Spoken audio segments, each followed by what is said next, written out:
Hablando de los socialistas,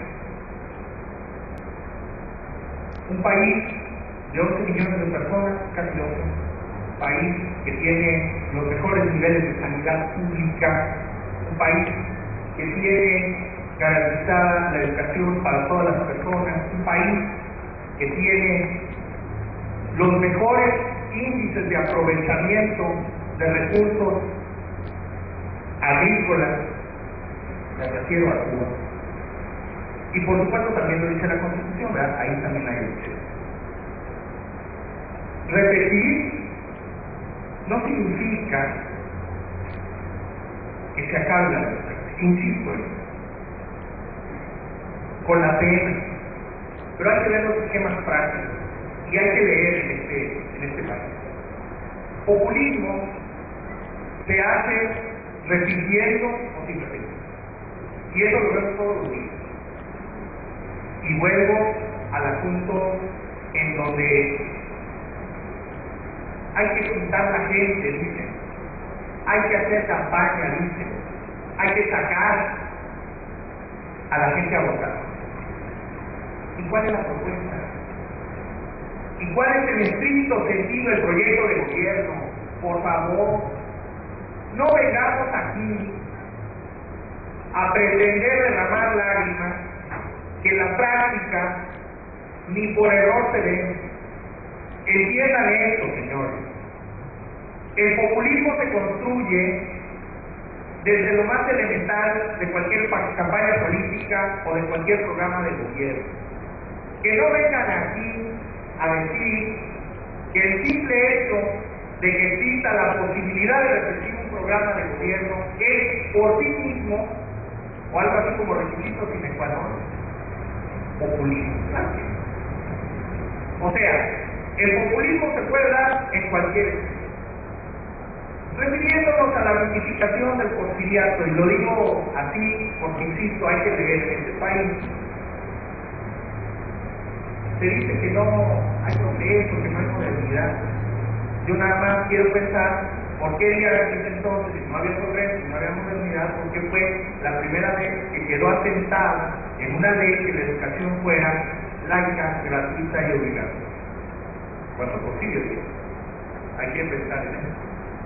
O por qué, por ejemplo, se pudo pacificar el país, entre otras muchas cosas. O por qué, por ejemplo, se pusieron 20.000 millas de vías ferroviarias, por ejemplo, que fue lo que permitió que el porfiriato se convirtiera en el previo del Estado moderno mexicano.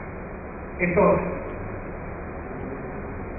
con la reelección no se acaba la transparencia, con la reelección tampoco se acaba la gobernabilidad, pero lo que sí nos ahorramos es que si hay un buen proyecto, cualquiera que este sea, y se va consolidando, qué mejor que siga adelante, qué mejor no tener los ciudadanos que padecer la novatada, lo misógino, insisto, de algunos gobernantes que, con perdón la expresión, pero tomando protestas, se suben a la línea.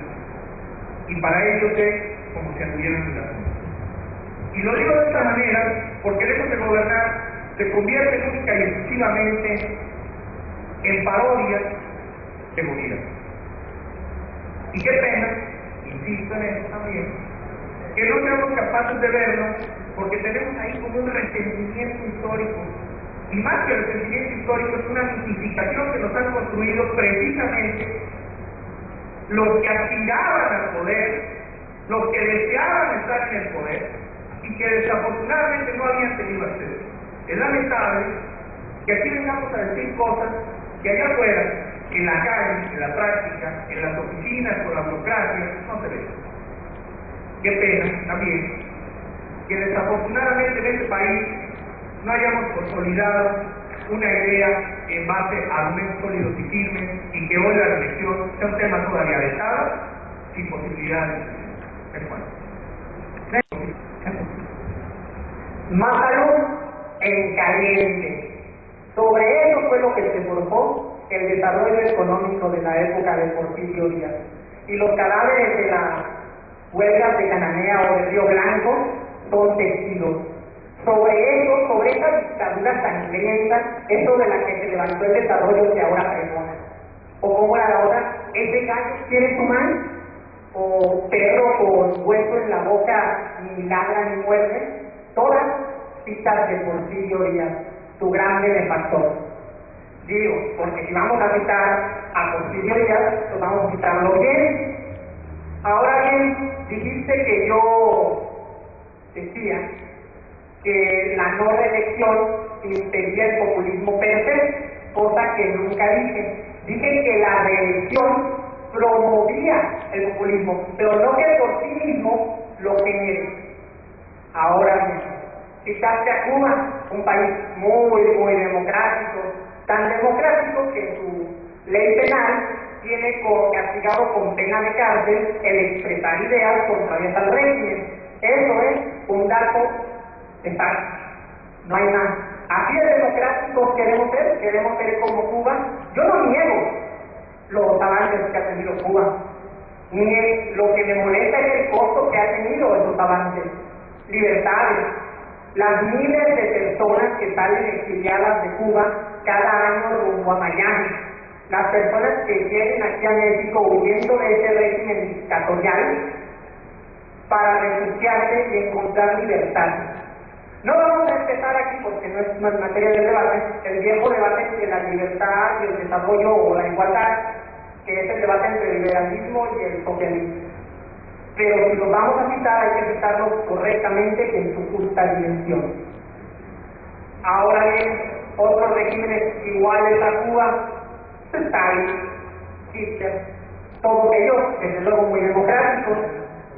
China, Mao Zedong, todos ellos, desde luego, generaron cierto desarrollo en sus países. Todos ellos asesinaron a miles y miles de personas, por no decir millones. Digo, si eso es lo que queremos para México, qué triste. Yo estoy en contra de la reelección de los legisladores y del presidente de la República, por lo que ya te lo dije, la sabiduría histórica que emana del tiempo de la Revolución, y aparte, por razones prácticas, por razones verdaderamente democráticas. Si la democracia es el gobierno del pueblo, para el pueblo y por el pueblo, ya te lo dije en la primera intervención, no puedo creer que en un pueblo de 100 millones de personas sean 500 diputados o un presidente de la República los que cada 6 años se terminen en el poder. Dicen que no se le da continuidad a ciertos programas de gobierno. Falso.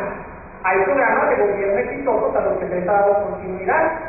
Ahorita me imagino que el Seguro Popular hay sus críticos, desde luego, pero se le dio continuidad de una administración a otra. Es muy discutible, hay quien dice que el Seguro Popular no es bueno. Por lo que voy es que las políticas efectivas se les da continuidad.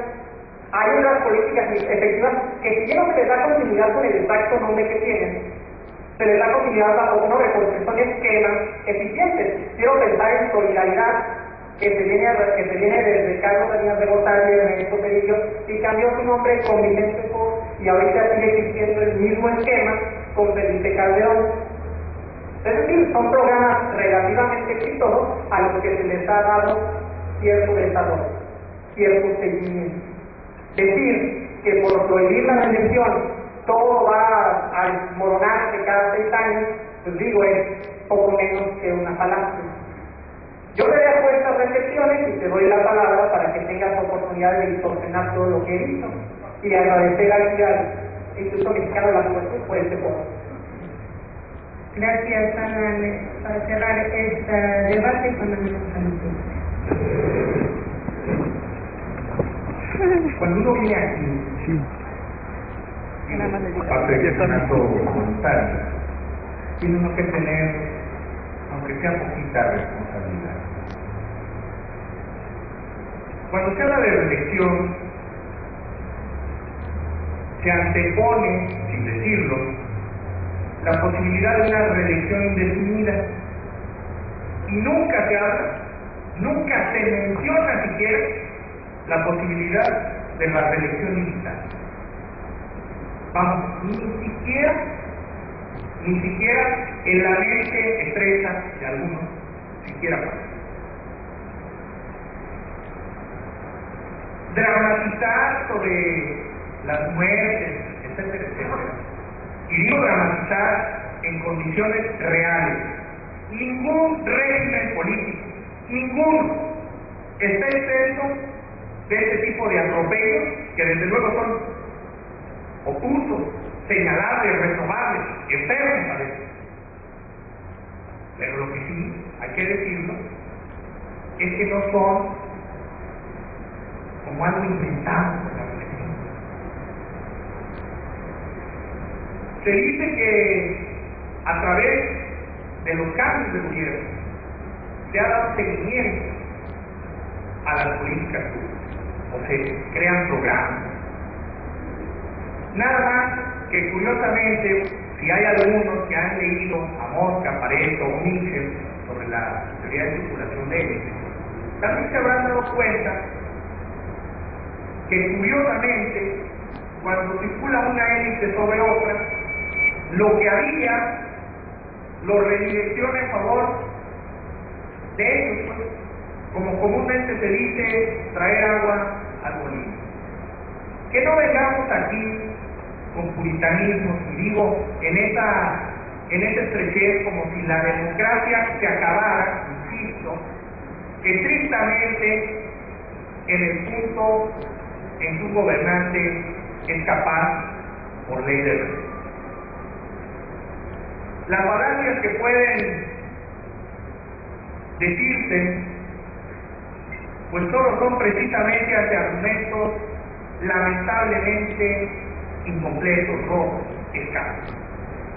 Insisto en la responsabilidad de venir y pararse aquí, porque eso no nada más es un concurso, eso también se ve allá afuera.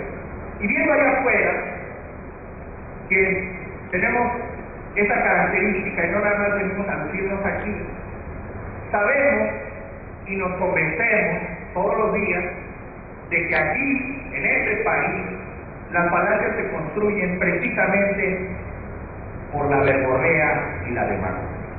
Y eso, señores, se necesita forzosamente eliminar si queremos un país en el que haya precisamente un desarrollo superior.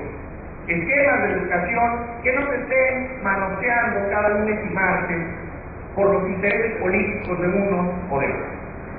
Necesitamos, requerimos forzosamente que en este país exista un consenso y que ese consenso, como quiera que sea, permita que se le dé un seguimiento y que no cada lunes y martes estemos reconstruyendo el país.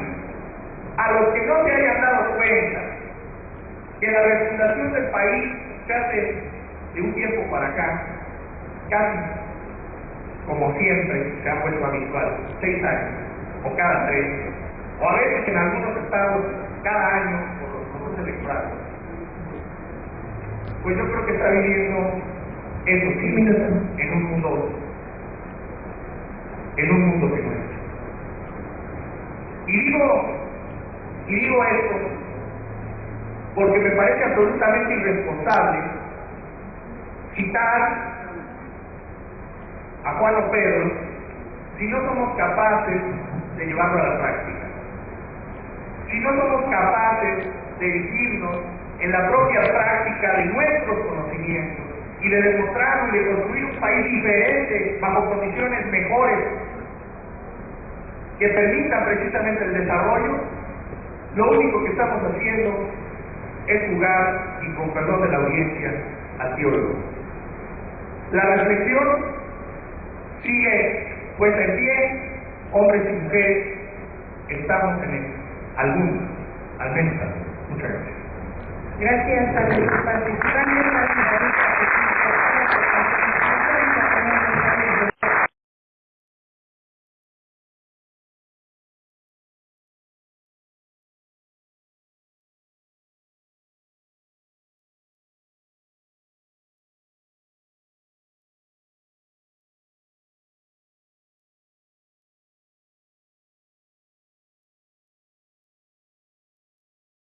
El tema es financiamiento público o privado de las agrupaciones políticas para el Ahora determinarán quién hablará a favor y quién en contra de este tema de los dos participantes que estarán iniciando. De 20 millones de dólares. Esto nos habla de equidad. ¿Por qué? Porque tú o yo, e incluso nuestro compañero Alex, tenemos que aportar dinero para campañas políticas sucias, donde se lava dinero, donde se dicen mentiras. ¿O acaso Andrés Manuel hizo conciencia de todos los recursos que utilizó como candidato a la presidencia de la República? Y después, en plena campaña, dijo textualmente en el programa de Adela Micha, dijo: yo reconoceré la derrota siquiera por un voto. ¿Eso paga nuestros impuestos? ¿Mentiras? ¿Robos? ¿Corrupción? No estoy de acuerdo. Podrán decir, pero si los privados ponen dinero en las campañas, ¿no tendrán intereses de por medio? ¡Ja! Claro, pero los privados ponen el dinero en las campañas desde ahora. Y les voy a citar un caso muy importante y documentado, el Pemex Gate. Todos sabemos que el PRI fue acusado por un fraude de 1.400 millones de pesos. No era dinero público, pero no lo aportó usted y yo como ciudadanos, lo aportó el sindicato de petroleros. De tal manera que lo importante es, sí, que se reciba dinero público, pero bajo la ley, bajo una instrumentación y legalidad donde se tenga el control de lo que se recibe y cómo se gasta. Porque hoy el hecho de las prerrogativas hacia los partidos es simple y sencillamente una grosería. Cerca de 14,000 millones de pesos anuales se lleva a cabo nuestro sistema político. ¿Eso es justo? Yo no lo creo. Gracias, representante del Partido Revolucionario Institucional. Yo no estoy de acuerdo con el financiamiento privado, primer caso. Simplemente lo vimos en la campaña pasada del 2007. El Partido de Acción Nacional se benefició con financiamiento privado. ¿Esto qué quiere decir? Que al cabo, el partido que gane, siempre cualquiera, si recibe financiamiento privado, ya estando dentro del gobierno, se va a beneficiar ¿cómo? Ya que son favores políticos y son favores que se tienen que pagar, ya sea con un puesto o económicamente con el recurso del pueblo. No estoy de acuerdo también, simplemente por varias situaciones,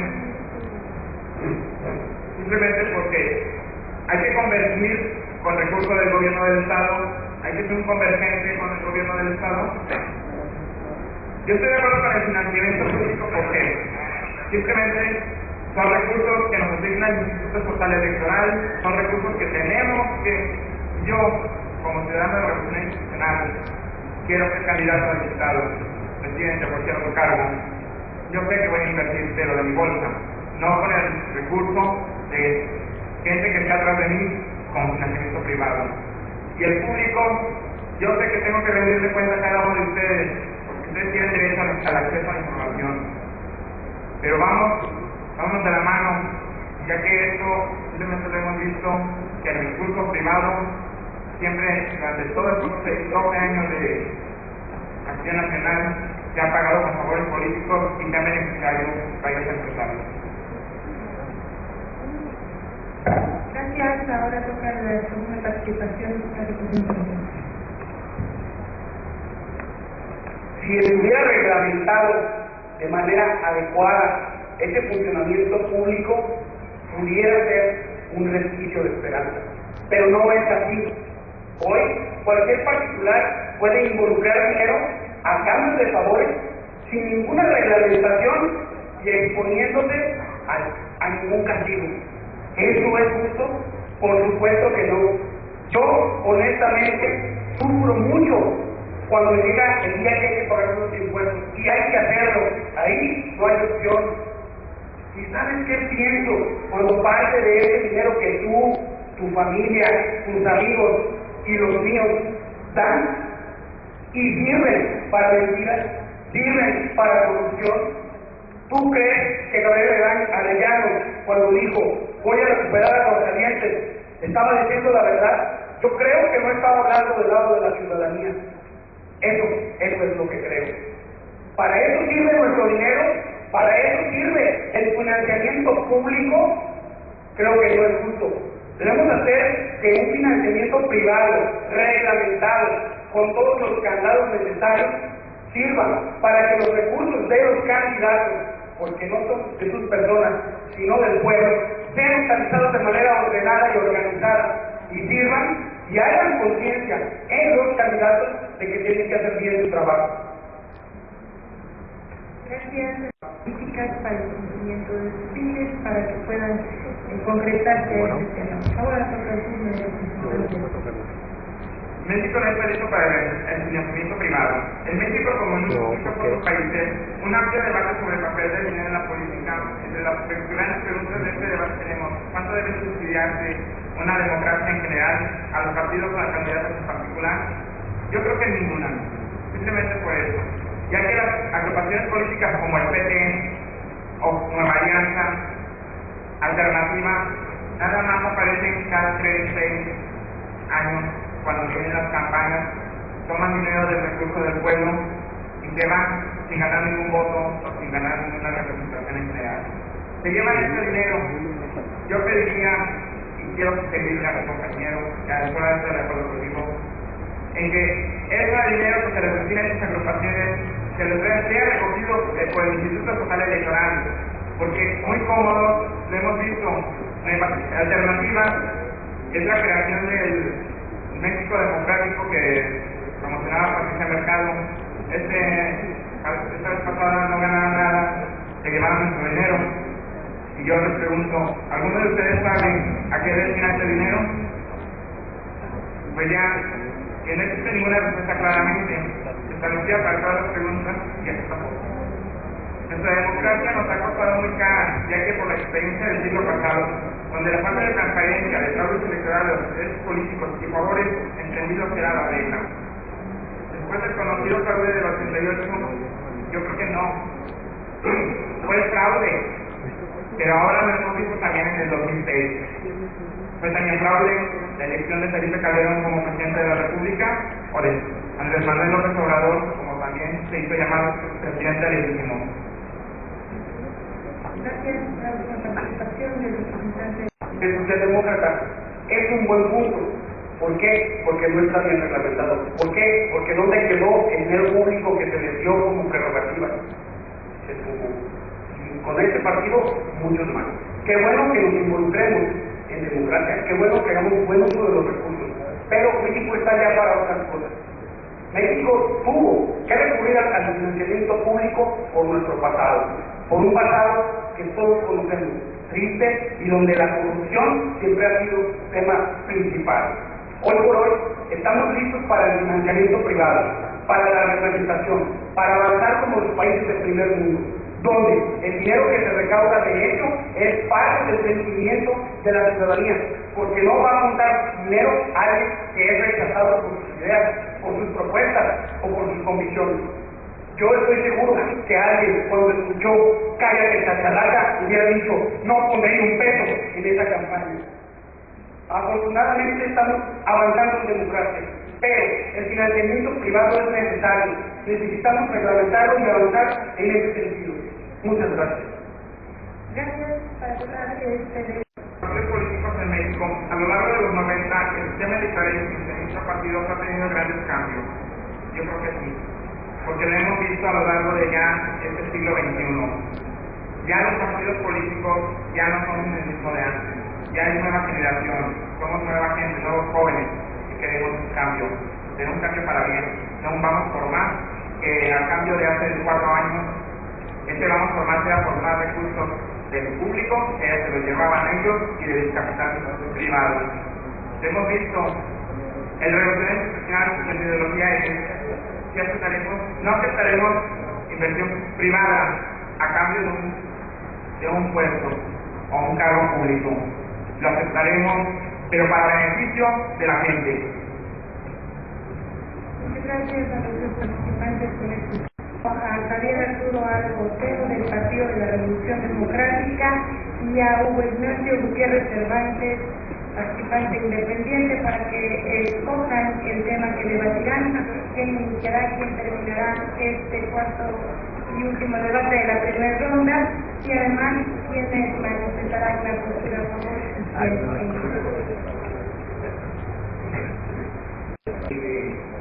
anticipación a la muerte, anticipación de la voluntad para el bien morir. Es innegable que el problema de salud pública se ha convertido en un tema central en el Congreso de la Unión, principalmente, y en este caso nos atiende el tema de la Asamblea del Distrito Federal, donde ya se aprobó una ley. En otros estados se ha rezagado este tema por distintas coyunturas, por distintos motivos que han dado pie a discusiones y a preocupación que nos tienen a todos en vilo cada vez que escuchamos a una persona que puede ser atendida o desatendida por esta ley. En lo particular, estoy en contra de esta ley con respectivos matices. Es decir, si una ley impide el desarrollo sustentable de la vida particular de cada ser humano, estará violando primeramente la Constitución, el principio de libertad y el principio de la vida, la decisión por la vida. Este es un primer argumento. El segundo podría hablar acerca de qué poder o qué voluntad o derecho se tiene sobre la vida misma. Yo como ciudadano, ustedes como también ciudadanos, tienen la posibilidad de decidir el morir o el vivir. Morir no es una cuestión solamente de un sí o un no, es una cuestión más allá de eso.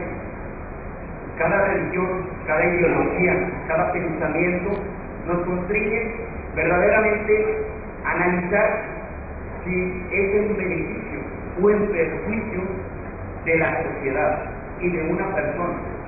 Si lo dejamos en manos de un familiar o de un tercero, podremos, lo digo bien, quitar o dar cauce a que cada persona que esté legitimada para privar la vida, hacer más uso de ese derecho, legitimado a través de una institución legal y por supuesto un documento aprobado por quienes nos representan. Es difícil decir que esto sería un instrumento realmente de solución al problema que existe en la actualidad. Cerrar los ojos o no cambiar ante esta posibilidad es como retroceder. Pero debemos ser claros que cada vez que una persona que está parapléjica, está en un estado de poca posibilidad de sobrevivir o de llevar una vida normal con causas sociales, culturales y de cualquier índole, pueda ser privada por el solo hecho de estar en esa situación. Sin duda, los medios de comunicación han difundido gran parte de eso, pero han mal informado en gran medida lo que ha sucedido y lo que sucede con las personas que necesitan la privación de su vida. Pero aquí hago un énfasis muy puntual. Cada quien podemos decidir por lo que hacemos, por lo que somos, por dónde trabajamos, dónde estudiamos, pero el decidir más allá de lo que no conocemos o de lo que no estamos ciertos implica no solo el hecho de quitar o no quitar la vida, sino implica el traspasar la línea de un derecho inalienable y de una forma de ver la vida desde un punto de vista más armónico y no tanto legal para poder restringir estas vidas que también pueden ser útiles o pueden ser de alguna manera favorables para la vida de los demás. Insisto, ¿es correcta o no es correcta? No es una cuestión personal, Es una cuestión de análisis colectivo, de consenso, de estudios concienzudos sobre el tema. Muchas gracias, Saúl.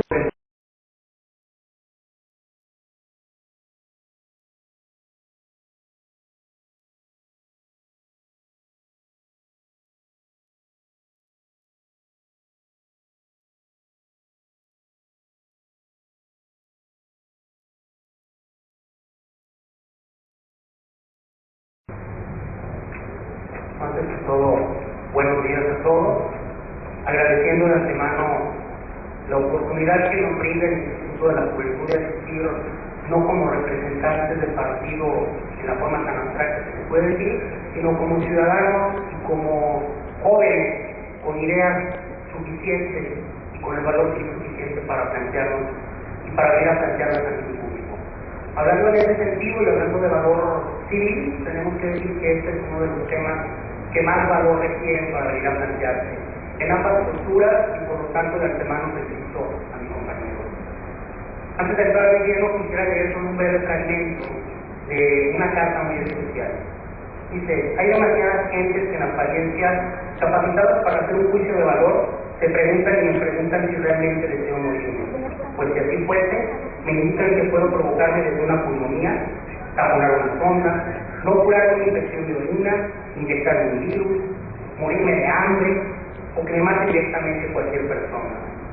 Aquellos que estiman el derecho como protector indiscutible de la vida humana, considerándola como algo abstracto y por encima de la voluntad personal, sin excepción alguna, son los más inmorales de todos. Podrán tratarse de maestros en filosofía jurídica, médicos, políticas e incluso metafísicas o teológicas, pero desde el instante en que justifican lo absurdo, se convierten en hipócritas. Esta es la carta, o es parte de la carta que escribiera Ramón San Pedro a los magistrados españoles, a la Corte Suprema en España, cuando solicitaba un derecho, solicitaba que le asistiera la razón al desear morir después de haber pasado 30 años cuadrapléjico. Eso se le conoce como eutanasia dentro de lo que es el régimen de la violencia. Sin embargo, en este momento, lo que estamos tratando no es exactamente un tema de eutanasia, sino de ortotanasia. ¿Qué quiere decir esto? Bueno, que a diferencia de la eutanasia, donde uno puede solicitar que un profesionista de la salud interrumpa la existencia, por lo que es la muerte anticipada, aquí única y exclusivamente el enfermo puede solicitar un tratamiento o puede renunciar a un tratamiento a fin de cuentas buscando que su calidad de vida mejore. Pero lo importante aquí, o lo interesante en esta ley de voluntad anticipada, es la prohibición expresa que hace el enfermo a que su vida se prolongue innecesariamente. ¿De qué estamos hablando en este sentido? Pues, bueno, lo que en el modelo anglosajón se llama la renuncia a la resucitación. Estamos hablando entonces de la voluntad que tiene una persona que es capaz legalmente de obligarse, que tiene pleno conocimiento, pero que además físicamente ya no se encuentra en óptimas condiciones, porque no hablamos de cualquiera, sino de alguien que ha sido detectado con una enfermedad terminal, alguien que se encuentra imposibilitado para moverse, o en su defecto una persona que ya no tiene ninguna esperanza de vida. Caso concreto, podemos hablar de un enfermo de cáncer, el cual lleva 3 años a base de inyecciones de morfina y en determinado momento ya no las quiere. En determinado momento ya no soporta el dolor y en determinado momento decide que ya no quiere recibir más atención médica. Lo cual, desde cierto punto de vista, hay que decirlo, es legal, toda vez que la vida siguiente es un valor de los más altos y de los más elevados. Los valores constriñen al hombre a respetar los derechos de otros hombres. Esa es la primordialidad de los valores, el no hacer daño a los demás. Sin embargo, si lo vemos desde un punto de vista ético, tendríamos que entender que el hombre no falta a ninguno de sus valores en el momento en el que decide hacerse daño a sí mismo, siempre y cuando este daño no provoque daños colaterales o daños a terceros. Gracias. Cultura, en este escenario, así como Arturo lo hace en este momento y como un servidor también, pero de opiniones está hecho las soluciones, la pregunta, como de postura, Yo creo que ni siquiera en este momento somos un factor, en este momento, de cambio para remediar o enmendar esta posición. Creo que los que tienen realmente el factor decisorio son otros, son verdaderamente los que están en las tribunas, en otras trincheras, y en ese sentido creo que la representatividad que debe de tener este tema es enorme. Lamentablemente en nuestro estado no hay esta idea, estamos años luz siquiera de tocar el tema en el Congreso de la Unión. Entonces creo que nos vamos a desgarrar las vestiduras hablando de un tema que solamente va a quedar en el tema. Pero precisamente el tema lo podrían tomar algunos más abiertos de mente o algunos que pudieran entender las verdaderas causas y motivos que orillan a las personas a tomar esta decisión. Insisto, no hay esa apertura en el Distrito Federal, lo que existe esa apertura en Aguascalientes, no existe esa postura ni esta apertura. Ahora bien, existiendo ya una vez la ley y apelando a los valores del hombre y a la ética estricta de cada una de las personas, que es cada quien como le corresponde, existe otro impedimento importantísimo, que es la objeción de conciencia. Recordamos los que podrían tener la última decisión, porque el que inscribe ante un notario público podría ser el caso, podrían delegar esa función a los que tienen en sus manos, como los familiares o los médicos. Si en este caso un médico, un familiar, opone objeción de conciencia, se habrá acabado todo.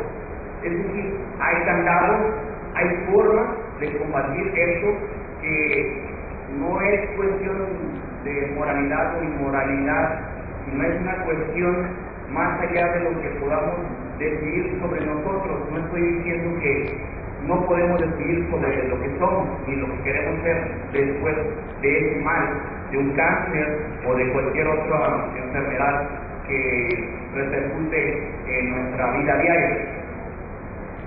Y en este sentido podemos también tener muchos documentos en contra, no solamente a favor, como nos acaba de leer Arturo, de quienes sí verdaderamente están sufriendo por esta situación.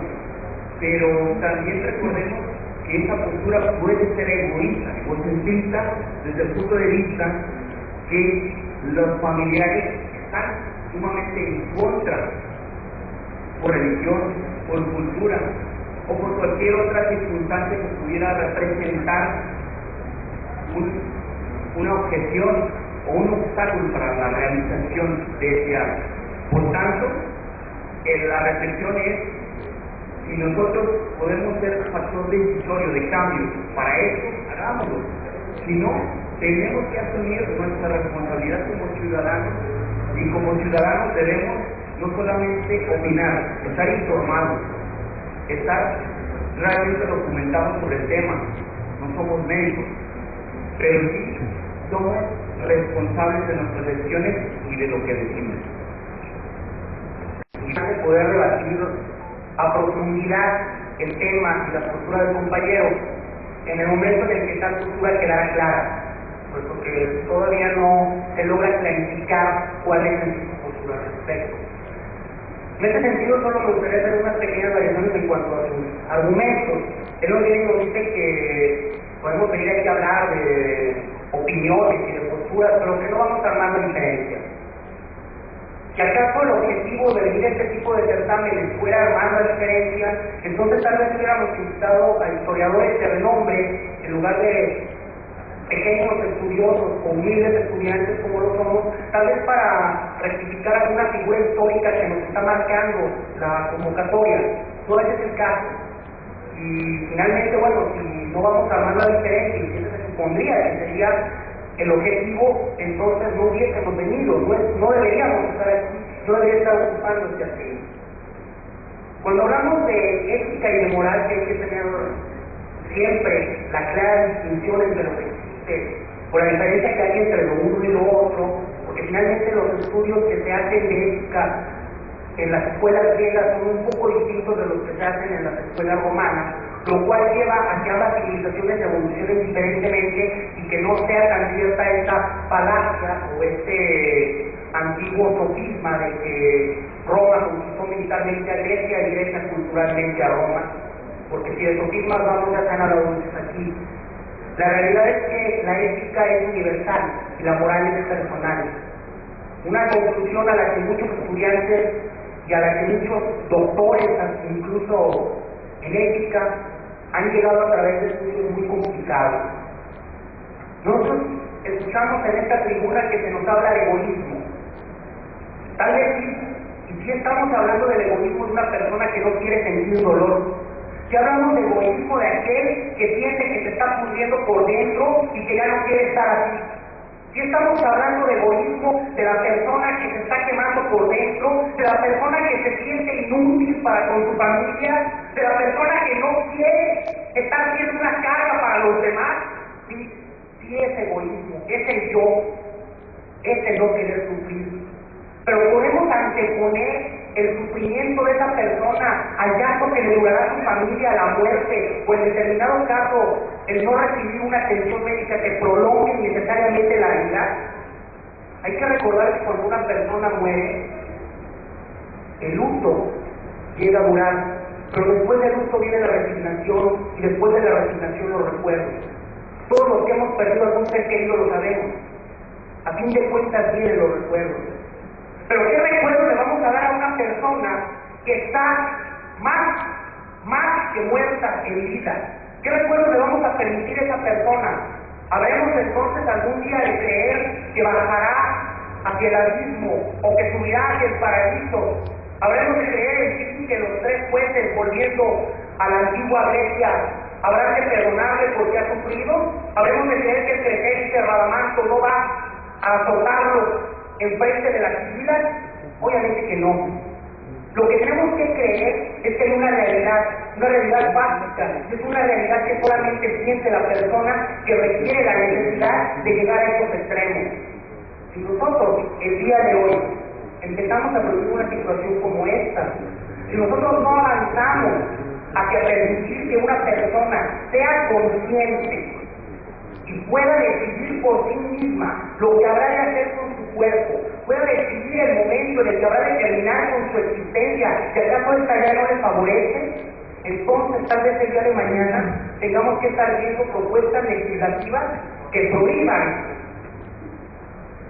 la donación de órganos, que prohíban la amputación de miembros y que prohíban ante todo tal vez hasta las transfusiones de sangre, porque la sangre no se debe de ver según algunas teorías muy antiguas.